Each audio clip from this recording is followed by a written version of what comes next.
Pemirsa, sudah setengah bulan kasus pembunuhan Muhammad Aksel, 9 tahun anak anggota Dewan Pakar PKS Kota Cilegon, Maman Suherman, belum terungkap, di mana pihak keluarga menilai penyelidikannya sudah terlalu lama, sedangkan Polres Cilegon belum bisa mengungkap temuan ke publik untuk kepentingan penyelidikan. Nah, benarkah ada yang ditutupi? Berikut ulasannya dalam Top Review.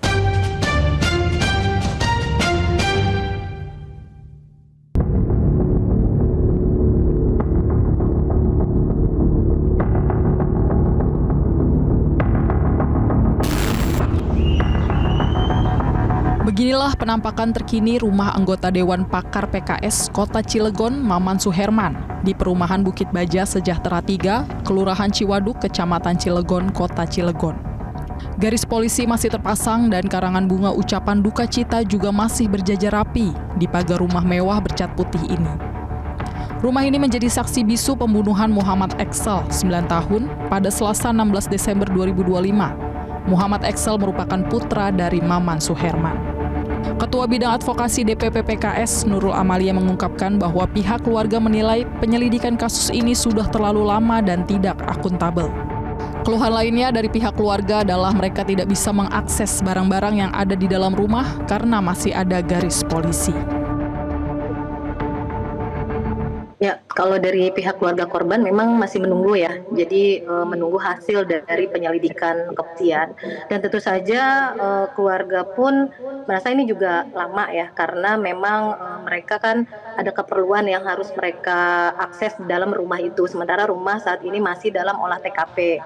Kemarin sih keluhan keluarga korban itu, jadi akses untuk ke rumah itu memang agak susah karena kan ada barang-barang yang harus diambil oleh keluarga gitu kan di sana. Jadi karena masih ada polis line dan juga masih ada olah TKP, hampir setiap hari ada yang datang ke sana. Jadi memang belum bisa ke rumah itu gitu. Itu sih keluhannya itu ya. Terus kemudian juga terkait proses ini ya, kami sih menilai ini memang lumayan lama ya, karena kan seharusnya pihak kepolisian bisa secara cepat ya dan transparan gitu ya, dan juga profesional untuk segera gitu kan menyampaikan hasilnya gitu kan, siapa sebenarnya yang menjadi pelaku dan kemudian apa motif pelaku tersebut gitu. Jadi kami masih menunggu. Sementara itu, Kapolres Cilegon AKBP Martua Silitonga mengatakan penyelidikan kasus ini masih berlangsung dan pihaknya saat ini belum bisa mengungkapkan ke publik apa hasilnya. Yang jelas, dalam mengungkap kasus ini, Polres Cilegon sudah dibantu Polda Banten dan Bareskrim Polri. Proses penyelidikan, masih proses penyelidikan karena kita tidak bisa menyampaikan di sini karena ada bersifat konfidensial, khususnya berkaitan dengan barang-barang bukti ilmiah. Gitu. Sementara udah 22 ya, sementara 22. Untuk keterangan apapun dari pemeriksaan saksi tersebut kami belum bisa menyampaikan.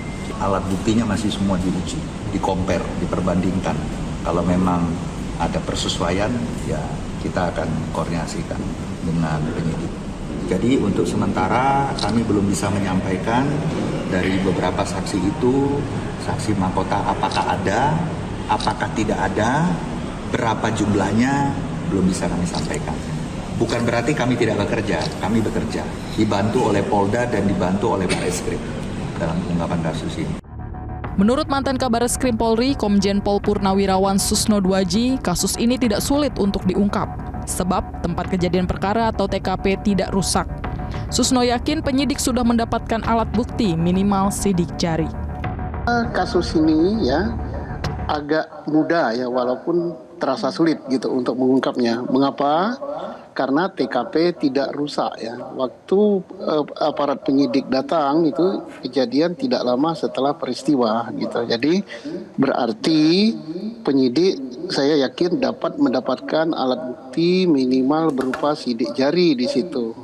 Kemudian penyidik juga bisa mencari alat bukti berupa DNA di TKP.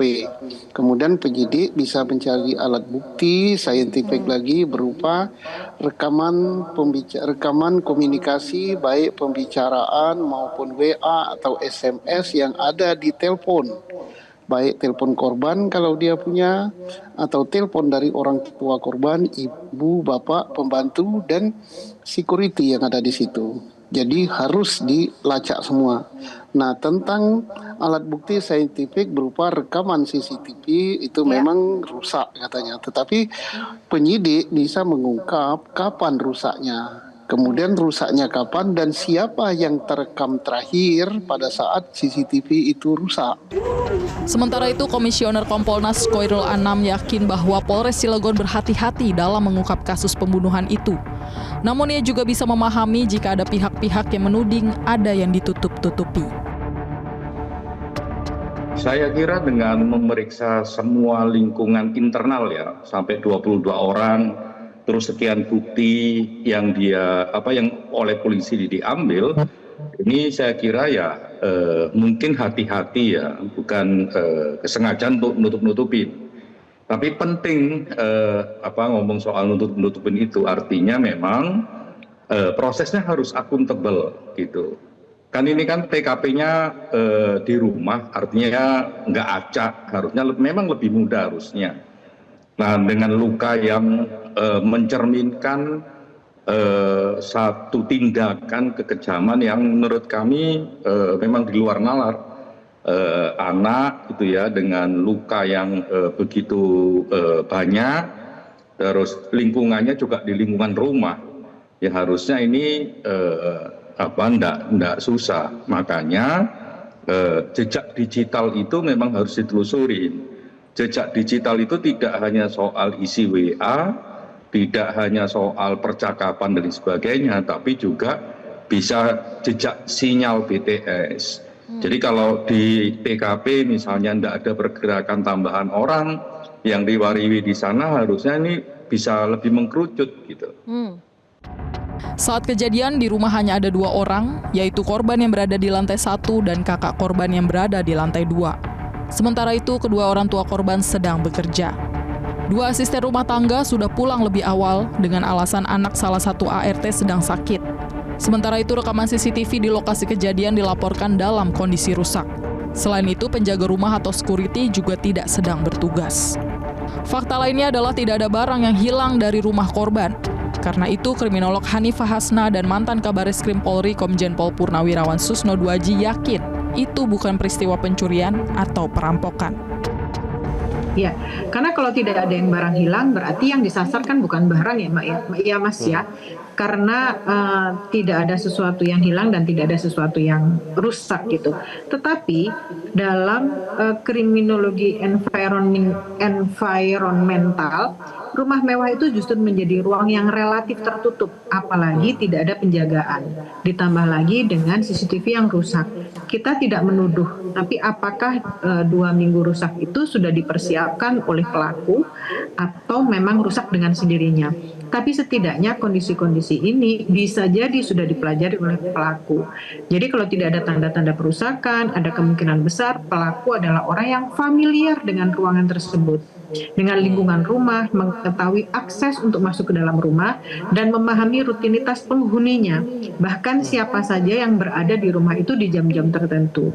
Untuk mengungkap peristiwa ini sangat penting kerjasama antara orang tua, baik ibu, bapak, dengan aparat penyidik. Karena ini kita yakin bukanlah pencurian, tapi ini adalah merupakan suatu peristiwa melampiaskan suatu kemarahan karena dendam yang begitu hebat. Kini publik menanti saga pengungkapan kasus pembunuhan anak politisi PKS itu. Dan dalam kasus yang menjadi sorotan publik, polisi diharapkan bertindak profesional dan tidak ada yang ditutup-tutupi.